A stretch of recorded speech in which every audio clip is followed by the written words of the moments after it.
కొద్ది రోజుల క్రితం సోషల్ మీడియాలో ఒక రేంజ్లో సర్క్యులేట్ అయిన మీమ్ టాపిక్ అండ్ స్టిల్ ఇంకా చాలా మంది ఫ్యాసినేటింగ్గా ఫీల్ అవుతున్న టాపిక్ IPL 2020 టైటిల్ స్పాన్సర్ డ్రీమ్11. ఈ మీమ్స్ చూసిన తర్వాత 2018 IPL జరుగుతున్నప్పుడు నేను ఫస్ట్ టైం చూసిన డ్రీమ్11 యాడ్ గుర్తొచ్చింది. ఫ్రాంక్గా చెప్పాలంటే ఆ యాడ్లో ధోని ఉన్నా సరే మ్యాచ్ చూసే ఎక్సైట్మెంట్లో పెద్దగా ఇంట్రెస్ట్ చూపించలేదు. IPLలో మ్యాచ్లు జరిగేటప్పుడు 10 లేదా 15 సెకండ్లు మాత్రమే కనిపించే యాడ్లలో ఉన్న డ్రీమ్11 ఇప్పుడు అదే IPLకి టైటిల్ స్పాన్సర్ రేంజ్కి పెరిగి దేశం మొత్తానికి తన కంపెనీ మీద ఇంట్రెస్ట్ కలిగేలా చేసుకుంది.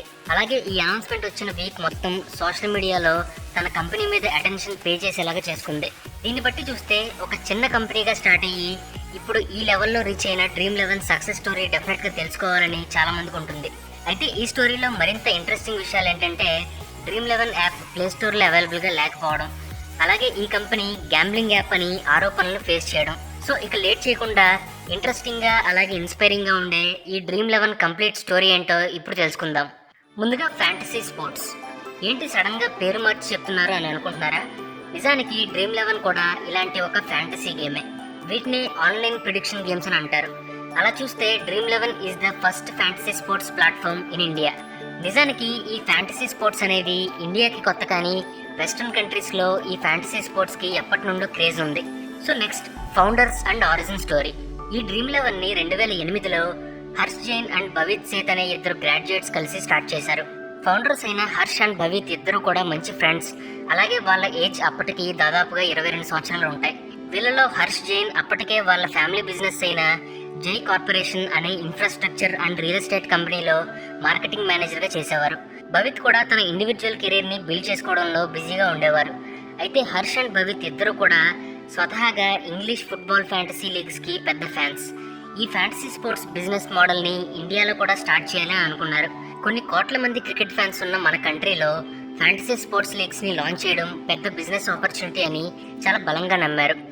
కరెక్ట్గా అదే టైంలో అంటే 2008లో IPL స్టార్ట్ అయింది. ఫ్యాంటసీ స్పోర్ట్స్ బిజినెస్ స్టార్ట్ చేయడానికి IPL పర్ఫెక్ట్ అని డిసైడ్ అయ్యారు. ఈ డ్రీమ్11ని ఇనీషియల్గా ఒక పర్సనల్ ప్రాజెక్ట్ లాగా స్టార్ట్ చేశారు. కానీ హర్ష్ అండ్ భవిత్ ఇద్దరు వేరే వెంచర్స్లో కూడా బాగా బిజీ అయిపోయారు. డ్రీమ్11 బిజినెస్ మోడల్ని డెవలప్ చేస్తూనే ప్యారలల్గా 2010లో రెడ్ డిజిటల్ అనే డిజిటల్ అండ్ సోషల్ మీడియా ఏజెన్సీని రన్ చేసేవారు.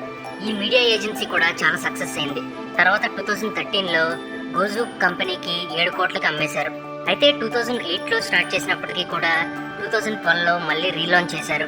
ఈ డ్రీమ్11 మోడల్ యూజర్స్ అటెన్షన్ని గ్రాప్ చేయడానికి మెయిన్ రీజన్ ఏంటంటే 2012కి ముందు డ్రీమ్11ని సీజన్ లాంగ్ ఫార్మాట్తో యాడ్ బేస్డ్ మోడల్తో రన్ చేసేవారు. ఈ మోడల్ పెద్దగా క్లిక్ అవ్వలేదు. సో ఎక్కువ మంది యూజర్స్ని సంపాదించలేకపోయింది. ఈ ఫ్యాక్ట్ని రియలైజ్ అయిన ఫౌండర్స్ బిజినెస్ మోడల్ని చేంజ్ చేయాలి అని పక్కా స్ట్రాటజీతో ఫాలో అవ్వాలి అని డిసైడ్ అయ్యారు. ఆ తర్వాత 2012 నుండి ప్రీమియం మోడల్ని యూజర్స్కి ఇంట్రొడ్యూస్ చేశారు. డ్రీమ్11 ప్రీమియం మోడల్ ఇంట్రొడ్యూస్ చేసిన తర్వాత ఫ్యాంటసీ స్పోర్ట్స్ థ్రిల్ని ఫస్ట్ ఎక్స్పీరియన్స్ చేసింది క్రికెట్ ఫ్యాన్స్ అనే చెప్పుకోవాలి. ఇందాకటి నుండి ఫ్యాంటసీ స్పోర్ట్స్ అనే పదం ఎక్కువగా వాడుతున్నాం, కానీ దాని గురించి ఎక్స్ప్లెయిన్ చేయలేదు. సో ఇప్పుడు ఫ్యాంటసీ స్పోర్ట్స్ ఫార్మాట్ ఏంటి, డ్రీమ్11 ఈ ఫార్మాట్ని మన ఇండియన్ స్పోర్ట్స్ ఫ్యాన్స్కి ఎలా అందించింది అనేది చూద్దాం. First fantasy sports format. ఈ గేమ్ ప్లాట్ఫామ్లో యూజర్స్ ప్రొఫెషనల్ స్పోర్ట్స్లో ఉండే రియల్ ప్లేయర్స్తో ఒక ఇమాజినరీ వర్చువల్ టీమ్ని సెలెక్ట్ చేసుకోవచ్చు. సెలెక్ట్ చేసుకున్న ప్లేయర్స్ యొక్క యాక్చువల్ గేమ్స్లోని రియల్ లైఫ్ పర్ఫార్మెన్స్ అండ్ స్టాటిస్టిక్స్ని బట్టి యూజర్స్కి పాయింట్స్ వస్తాయి. ఈ బేసిక్ ఫార్మాట్ అన్ని ప్రొఫెషనల్ స్పోర్ట్స్కి కూడా అప్లై అవుతుంది. సో డ్రీమ్11 విషయానికి వస్తే కూడా సేమ్ ఇదే ఫార్మాట్ అప్లై అవుతుంది. మ్యాచ్ జరిగే రోజు ఆడుతున్న 2 టీమ్స్ నుండి 11 మంది ప్లేయర్స్ని సెలెక్ట్ చేసుకోవచ్చు. అదే డ్రీమ్ టీమ్. మ్యాచ్ స్టార్ట్ అవడానికి 1 అవర్ ముందు వరకు మాత్రమే ప్లేయర్స్ని చేంజ్ చేసుకునే ఛాన్స్ ఉంటుంది. ఆ 2 టీమ్స్లో ప్లేయర్స్ ఎవరు బాగా పర్ఫామ్ చేస్తారు అన్నదాన్ని ముందు మీరు ప్రెడిక్ట్ చేసి చాలా స్ట్రాటజిక్గా 11 మంది మెంబర్స్ని సెలెక్ట్ చేసుకోవాలి.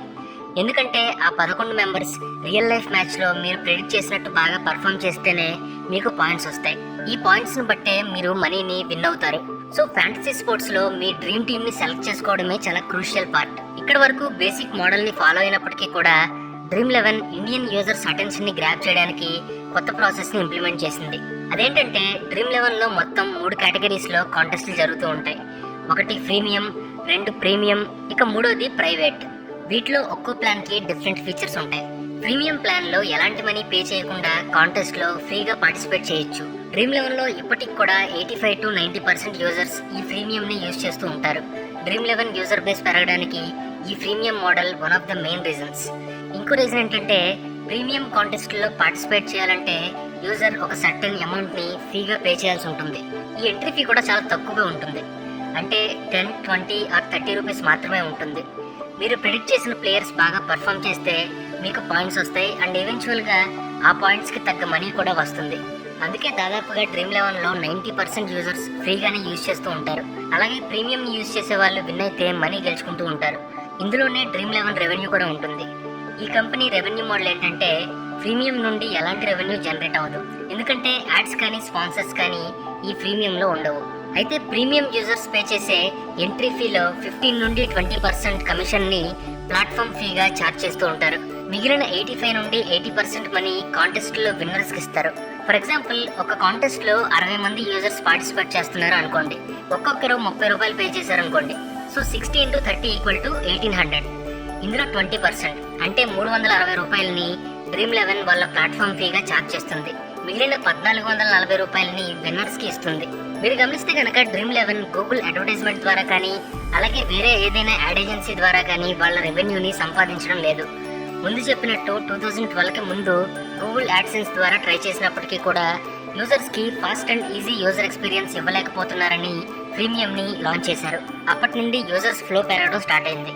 అలా స్టార్ట్ అయ్యి 2015కి 3 lakh యూజర్స్కి రీచ్ అయింది. ఈ యూజర్ బేస్ రీచ్ అయిన తర్వాత కంపెనీ ఫౌండర్స్ ఇదే ప్రోడక్ట్ మార్కెట్కి ఫిట్ అని డిసైడ్ అయ్యారు. ఈ మార్కెట్ గ్రోత్ని నెక్స్ట్ లెవెల్కి తీసుకువెళ్ళాలి అంటే ఇన్వెస్టర్స్ కావాలి. అప్పటి నుండి వాళ్ళ కంపెనీలో ఫండింగ్ చేయడానికి ఇన్వెస్టర్స్ కోసం సెర్చింగ్ మొదలుపెట్టారు. ఈ సెర్చింగ్లో ఉండగానే కలారీ కంపెనీ డ్రీమ్ 11లోని పెద్ద మొత్తాన్ని ఇన్వెస్ట్ చేసింది. ఈ కలారీ కంపెనీ స్టార్టప్స్లో ఇన్వెస్ట్మెంట్ చేయడం కొత్త ఏం కాదు. దీనికంటే ముందు దాదాపుగా 50 స్టార్టప్స్లో ఇన్వెస్ట్మెంట్ చేసింది. ఆ తర్వాత ఈ కంపెనీలో Steadview Capital, Tencent Holdings, Think Investments and Multiples Equity కూడా ఫండింగ్ చేశారు.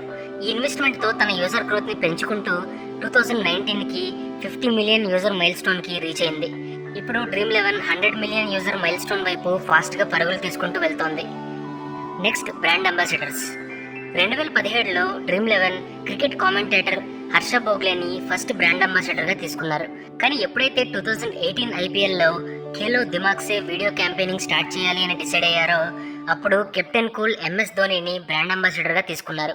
MS ధోని డ్రీమ్ 11 యాడ్స్లో కనిపించడం స్టార్ట్ అయిన తర్వాత చాలామంది ఈ కంపెనీని లెజిట్ కంపెనీ అని బిలీవ్ చేయడం స్టార్ట్ చేశారు. Next, achievements. 2019లో యూనికార్న్ క్లబ్లో ఎంటర్ అయిన ఫస్ట్ ఇండియన్ గేమింగ్ కంపెనీగా డ్రీమ్ 11 సెన్సేషన్ని క్రియేట్ చేసింది. తర్వాత రెండోది, గూగుల్ని బట్టి చూస్తే డ్రీమ్ 11 ప్రపంచంలోని top 10 most biggest and most popular trends in 2018గా ఎన్నికైంది. తర్వాత మూడోది, 2019లో IPLకి అఫీషియల్ ఫ్యాంటసీ స్పోర్ట్స్ పార్ట్నర్గా BCCIతో డ్రీమ్ 11 సైన్అప్ అయింది. ఇక నాలుగోది, 2018లో అనౌన్స్ చేసిన ఇండియాస్ గ్రేట్ మిడ్ సైజ్ వర్క్ ప్లేసెస్లో డ్రీమ్ 11 9th ప్లేస్లో నిలిచింది. ఐదో అచీవ్మెంట్, INC 42 నెక్స్ట్ లిస్ట్లో డ్రీమ్ 11 42 ఇన్నోవేటివ్ స్టార్టప్స్లో ఒకటిగా నిలిచింది. ఇవే కాకుండా ఇండియాలో first ever hockey fantasy and fantasy వాలీబాల్ని కూడా లాంచ్ చేసింది డ్రీమ్ 11. ఇక ఫైనల్గా ఆరోది, recent and most remarkable achievement ఏంటంటే IPLకి టైటిల్ స్పాన్సర్షిప్ సొంతం చేసుకోవడం. IPL టైటిల్ స్పాన్సర్షిప్ గెలుచుకోవడానికి డ్రీమ్ 11 విన్నింగ్ బిడ్ 222 కోట్ల రూపాయలు. Last year Vivo title sponsorship 440 కోట్లు గెలుచుకుంది. అలాంటిది డ్రీమ్ 11 అందులో దాదాపుగా 50%కే ఈ సంవత్సరం గెలుచుకోవడానికి రీజన్ ఈ డీల్ డిసెంబర్ 31 వరకే వ్యాలిడ్ అవుతుంది. అంటే ఫస్ట్ ఇయర్ 222 కోట్లు, సెకండ్ ఇయర్ 240 కోట్లు, థర్డ్ ఇయర్ 240 కోట్లు. టోటల్గా యావరేజ్గా చూస్తే 234 crores పర్ ఇయర్ అన్నట్టుగా ఈ డీల్ని ఫిక్స్ చేశారు. అలాగే 3 weeks బ్యాక్ టైటిల్ స్పాన్సర్గా తప్పుకున్న వివో తిరిగి రాకపోతే 2022 IPL ఎడిషన్ వరకు డ్రీమ్ 11 టైటిల్ స్పాన్సర్గా కంటిన్యూ అవుతుంది. Next, legal problems. Dream 11 game format బెట్టింగ్కి గ్యాంబ్లింగ్కి చాలా దగ్గరగా ఉంటుందని, అలాగే ఇండియాలో గ్యాంబ్లింగ్ ఇల్లీగల్ కాబట్టి 2017లో పంజాబ్ అండ్ హర్యానా హైకోర్టులో, 2019లో బాంబే హైకోర్టులో, అలాగే ఫిబ్రవరి 2020లో రాజస్థాన్ హైకోర్టులో అడ్వకేట్స్ క్రిమినల్ కేసులు ఫైల్ చేశారు. కానీ ఇండియాలో పబ్లిక్ గ్యాంబ్లింగ్ యాక్ట్ ప్రకారం డ్రీమ్ 11లో substantial degree of skill attach ఉండడం వల్ల దీన్ని గ్యాంబ్లింగ్గా కన్సిడర్ చేయడం లేదని క్లియరెన్స్ ఇచ్చారు. బాగా ఆడే ప్లేయర్స్ని ముందుగానే ప్రెడిక్ట్ చేసి స్ట్రాటజిక్గా టీమ్ని సెలెక్ట్ చేయడం డెఫినెట్గా స్కిల్ వల్ల పాసిబుల్ అవుతుంది కాబట్టి డ్రీమ్ 11 లీగల్ గేమ్గా ఇండియాలో కంటిన్యూ అవుతోంది. ఫౌండర్స్ హర్ష్ జైన్ అండ్ భవిత్ సేతి ఇద్దరు డ్రీమ్ 11ని 2008లో క్రియేట్ చేసినప్పటికీ 2012లో లాంచ్ చేశారు. అలాగే 2015 నుండి యూజర్స్ పెరగడం స్టార్ట్ అయ్యారు. 2018 నుండి బిగ్గర్ సక్సెస్ని చూశారు. అలాగే ఇప్పుడు డ్రీమ్ 11 సక్సెస్ ఇండియా మొత్తం చూస్తోంది. మీరు గమనిస్తే ఈ సక్సెస్కి దాదాపుగా 7 సంవత్సరాల సమయం పట్టింది. ఆ సక్సెస్ని నెక్స్ట్ లెవెల్కి తీసుకువెళ్ళడానికి ఇంకో 5 సంవత్సరాలు పట్టింది. సక్సెస్ అనేది ఓవర్ నైట్లో రావచ్చు రాకపోవచ్చు, కానీ అది పాసిబుల్ చేయడానికి ఎన్నో కౌంట్లెస్ డే అండ్ నైట్స్ డెఫినెట్గా కష్టపడాలి. అలాగే డ్రీమ్ 11 ఈ 12 సంవత్సరాల జర్నీలో ఎన్నో ప్రాబ్లమ్స్ని ఫేస్ చేసింది. అవన్నీ క్లియర్ చేసుకోవడంలోనూ సక్సెస్ అయింది. డ్రీమ్ 11కి పోటీగా ఇంకో 50కి పైగా కంపెనీలు స్టార్ట్ అయినప్పటికి కూడా ఇండియాలోని ఫ్యాంటసీ స్పోర్ట్స్ మార్కెట్లో 90% షేర్ డ్రీమ్ 11దే. దీన్ని బట్టి ఫ్యాంటసీ స్పోర్ట్స్లో డ్రీమ్ 11 డామినేషన్ ఏంటో మనకి అర్థమవుతోంది. నాకు తెలిసినంత వరకు దీనికి ఒకటే ఎక్స్ప్లెనేషన్.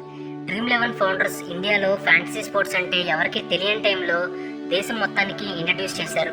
ఎవరు ట్రై చేయని బిజినెస్ మోడల్ని ట్రై చేశారు. అందరూ ఫెయిల్ అవుతుంది అనుకున్న బిజినెస్ కాస్త ఒక రేంజ్లో సక్సెస్ అయింది. మన లైఫ్లో అందరిలాగా కాకుండా ఒక డిఫరెంట్ ప్రొఫెషన్ ఆర్ బిజినెస్ ఐడియాని చూస్ చేసుకున్నప్పుడు కొంతమంది ఎగతాళి చేస్తారు, ఇంకొంతమంది ఫెయిల్ అయిపోతుంది అని భయపడతారు. ఇవన్నీ చాలా కామన్.